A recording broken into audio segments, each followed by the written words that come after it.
Good morning students. पिछले videos में हमने कीन्स के रोजगार सिद्धांत के बारे में अध्ययन किया था। आज हम कीन्स के रोजगार सिद्धांत का ही एक महत्वपूर्ण तत्व उपभोग फलन है, उसके विषय में अध्ययन करेंगे, जिसके अंतर्गत हम उपभोग फलन क्या है, उसका अर्थ क्या है, उपभोग फलन अनुसूची क्या है, इसके साथ ही इस अनुसूची के माध्यम से हम उपभोग व्यय संबंध को रेखा चित्रीय प्रदर्शन के माध्यम से देखेंगे। इसके साथ ही साथ औसत उपभोग प्रवृत्ति और सीमांत उपभोग प्रवृत्ति क्या है, उस विषय पर चर्चा करेंगे। तो हम सबसे पहले देखते हैं उपभोग फलन क्या है। उपभोग फलन आय एवं उपभोग के संबंध को दर्शाता है। आय का वह भाग जिसे वस्तुओं एवं सेवाओं पर व्यय किया जाता है उसे कुल उपभोग व्यय कहते हैं, और जिसका उपभोग नहीं किया जाता उसे बचत कहते हैं। अर्थात आय जो है वो उपभोग और बचत दोनों का योग होती है, जिसको उन्होंने अपने समीकरण के माध्यम से भी समझाया था कि y = C+S। कीन्स के विचार में किसी अर्थव्यवस्था का कुल उपभोग व्यय मुख्य रूप से उसके आय पर निर्भर करता है। अर्थात जो उपभोग है वो आय का फलन है, जैसा कि हम इस समीकरण से देख सकते हैं कि C = फंक्शन ऑफ y। सामान्यतया उपभोग एवं आय के संबंध को उपभोग फलन कहते हैं। तो जो कुल उपभोग एवं राष्ट्रीय आय का जो फलनात्मक संबंध है वह उपभोग फलन है, और इसके साथ ही जो उपभोग फलन है वो आय का बढ़ता हुआ फलन है।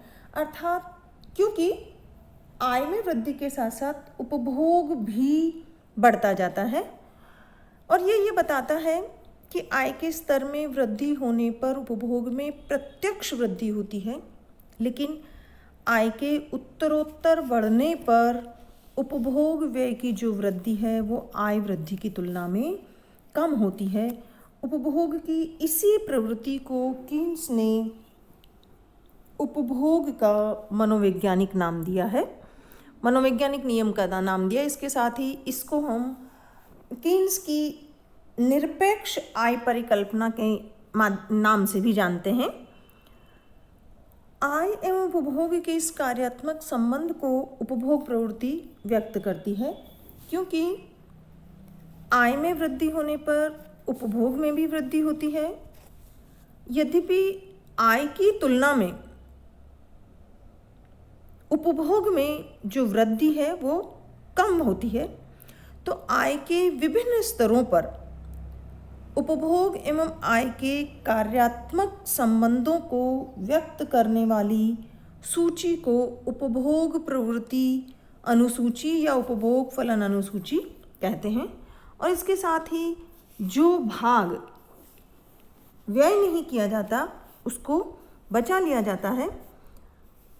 अर्थात उपभोग प्रवृत्ति अनुसूची से हमें ये भी पता लगता है कि हाँ, हम ये भी बता सकते हैं कि वह बचत की मात्रा कितनी है, क्योंकि उपभोग फलन जो है वो केवल आय और उपभोग व्यय के संबंध को ही नहीं बताता, बल्कि हमें आय के विभिन्न स्तरों पर बचत की मात्रा को भी मापता है। तो जो ये उपभोग फलन है, जो उपभोग प्रवृत्ति है, वो ये बताती है, वो ये स्पष्ट करती है कि आय में वृद्धि होने पर उपभोग में भी वृद्धि होगी।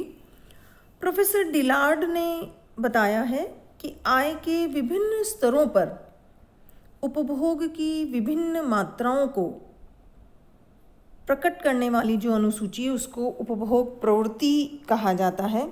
और ये जो उपभोग प्रवृत्ति उपभोग फलन अनुसूची है वो आय के भिन्न भिन्न स्तरों पर, अर्थात जैसा हम टेबल में देख रहे हैं कि आय जो बढ़ती जा रही है 0, 100, 200, 300, 400, तो आय के भिन्न भिन्न स्तरों पर कुल आय एवं उपभोग व्यय, क्योंकि आय में वृद्धि हो रही तो उपभोग भी बढ़ रहा है, तो उपभोग व्यय के बीच में फलनीय संबंध को जो व्यक्त करने वाला विवरण है वो उपभोग प्रवृत्ति अनुसूची कहलाता है।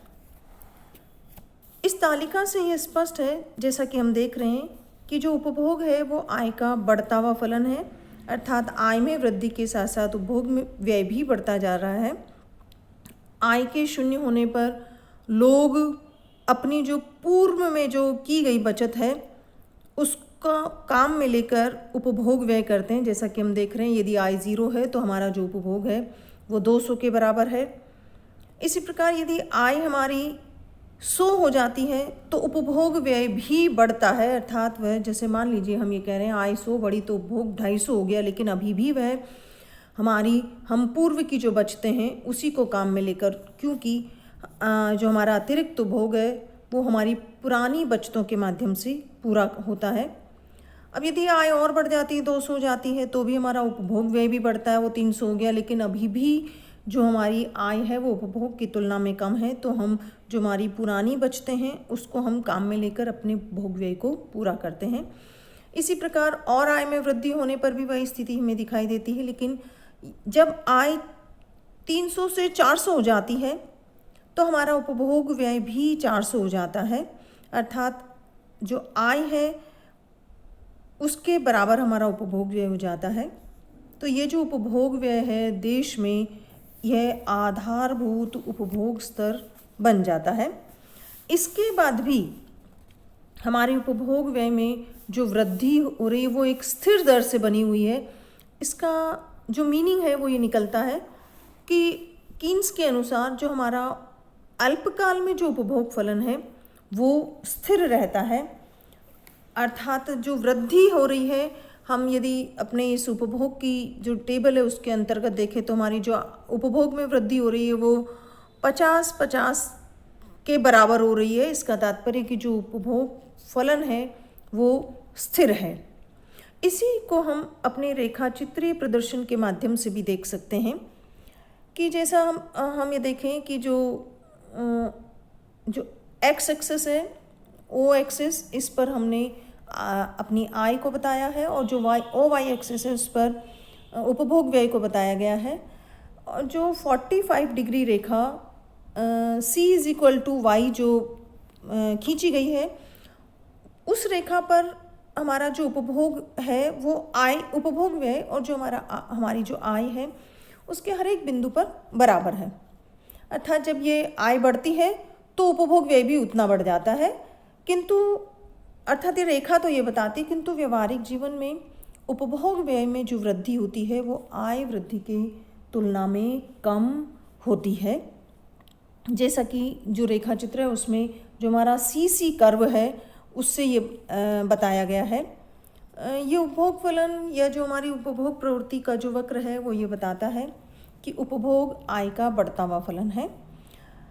जो हमारा B बिंदु है, जहाँ पर हमारा ये जो C = Y और जो हमारा CC कर्व है, ये दोनों यहाँ पर आय और व्यय दोनों इस B बिंदु पर बराबर है, अर्थात ये जो हमारा ब्रेक इवन पॉइंट है, यहाँ पर हमारी राष्ट्रीय आय OY1 और जो हमारा उपभोग है OC1, ये दोनों बराबर हैं। अब हम देखें कि इस रेखा चित्र में यदि हमारी आय बढ़कर OY1 से OY2 हो जाती है तो हमारा उपभोग भी बढ़ जाता है, वो OC1 से OC2 हो जाता है। किंतु हम ये देखें कि जो हमारी आय वृद्धि है उसकी तुलना में उपभोग में जो वृद्धि हो रही है वो कम है, जैसा कि हम इस रेखाचित्र से देख सकते हैं कि जो C1 C2 is less than Y1 Y2, अर्थात जो delta Y is greater than delta C, ये हमें इस रेखाचित्र से स्पष्ट होता है। इसके साथ ही अभी हमने जैसा पहले बताया कि आय में जो वृद्धि होती है उसके मुकाबले उपभोग में वृद्धि कम होती है, तो जो आय का वह भाग जिसको हमने उपभोग नहीं किया वह बचत होता है। तो इस रेखाचित्र से हम ये देख सकते हैं कि हम देखते हैं कि यदि हमारी आय Y1 से Y2 हो जाती है तो हमारा उपभोग भी C1 से C2 हो गया, लेकिन आय की तुलना में उपभोग में कम वृद्धि हुई, तो जो बचा हुआ भाग है SS के माध्यम से हम इस दूरी को देख सकते हैं, और इससे स्पष्ट होता है कि उपभोग फलन केवल आय और उपभोग व्यय के संबंध को नहीं बताता है, बल्कि वह आय के विभिन्न स्तरों पर हमारी बचत की मात्रा को भी मापता है। अब हम देखते हैं कि जो हमारी औसत उपभोग प्रवृत्ति और जो हमारी सीमांत उपभोग प्रवृत्ति वो क्या है। औसत उपभोग प्रवृत्ति का तात्पर्य है कि राष्ट्रीय आय में ये जो आय के एक विशेष स्तर पर उपभोग व्यय का भाग है, कि जो औसत उपभोग प्रवृत्ति का तात्पर्य है कि हमारा कुल उपभोग कितना है और कुल आय कितनी, इन दोनों का अनुपात है। उपभोग में आय का भाग देने पर जो आता है वह औसत उपभोग प्रवृत्ति कहलाती है।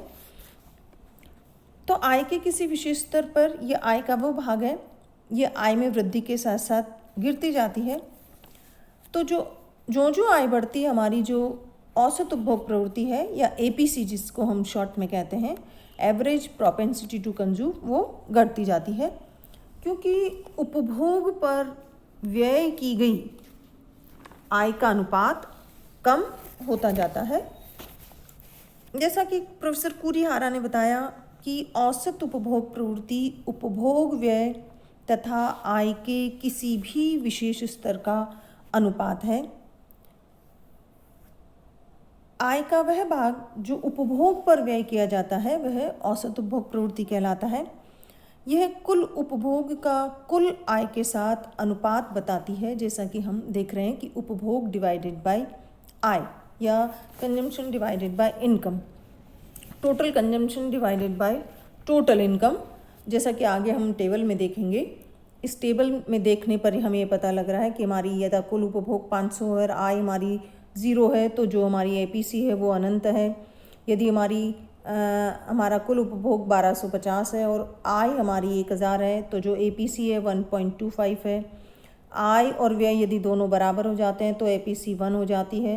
आय की तुलना में उपभोग कम है, अर्थात 2750 डिवाइडेड बाय 3000, तो हमारी जो उपभोग प्रवृत्ति है वो 9.91 होती है। जैसा कि अभी आपको बताया कि जो हमारी एपीसी है वो जो आय बढ़ती जा रही है उसके साथ में कम होती जाती है। दूसरा है सीमांत उपभोग प्रवृत्ति। सीमांत उपभोग प्रवृत्ति जो कुल उपभोग में परिवर्तन का कुल आय में परिवर्तन से अनुपात जो है वो सीमांत उपभोग प्रवृत्ति कहलाती है। कुरिहारा के अनुसार सीमांत उपभोग प्रवृत्ति उपभोग में होने वाले परिवर्तन तथा आय में होने वाले परिवर्तन का अनुपात है, अर्थात यह आय में परिवर्तन से उपभोग में परिवर्तन की स्थिति को बताती है और आय के सभी स्तरों पर ये स्थिर रहती है। ये जो हमारी सीमांत उपभोग प्रवृत्ति है इसको उपभोग प्रवृत्ति के ढाल द्वारा या उपभोग फलन के ढाल द्वारा ज्ञात किया जा सकता है, या हमारा जो उपभोग फलन का जो ढाल है वही एमपीसी कहलाता है। हम इस टेबल के माध्यम से, इस अनुसूची के माध्यम से देख सकते हैं कि जब हमारी आय में परिवर्तन 1000 के बराबर हुआ और हमारे उपभोग में परिवर्तन 750 के बराबर जो दिखाया जा रहा है उसके अनुसार हमारी एमपीसी आती है delta C upon delta Y का मतलब 0.75। अब हमारी आय दुगनी हो गई 1000 से 2000 और हमारे उपभोग 1250 से 2000 हो गया, तो जो परिवर्तन हुआ वो पुनः 750 है और इसके अनुसार हमारी सीमांत उपभोग प्रवृत्ति 0.75 है। और आगे भी हम देखें कि यदि आय पुनः 1000 बढ़ती है तो हमारे उपभोग में जो वृद्धि है वो 750 के बराबर है, अर्थात पुनः हमारी जो एमपीसी है 0.75 है। इसका तात्पर्य है कि यह आय के सभी स्तरों पर समान रहती है, स्थिर रहती है। तो जो सीमांत उपभोग प्रवृत्ति है वो सदैव हमेशा इकाई से कम, इसमें हम देख रहे हैं कि वह इकाई से कम है। इसका तात्पर्य है कि जितना आय में वृद्धि होती है वो सारा का सारा उपभोग नहीं किया जाता है। और इसके साथ साथ जो सीमांत उपभोग प्रवृत्ति है वो जो है आय में होने वाली संपूर्ण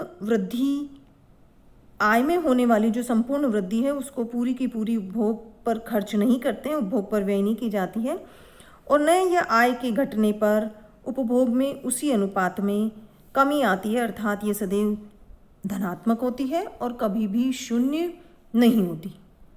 अब इसके आगे वाले वीडियो में हम ये देखेंगे कि जो हमारे अल्पकालीन उपभोग फलन है, जो हमारा सीमांत दीर्घकालीन उपभोग फलन है, और जो उपभोग फलन है उसको प्रभावित करने वाले तत्व कौन कौन से हैं, उसका हम अगले वीडियो में अध्ययन करेंगे।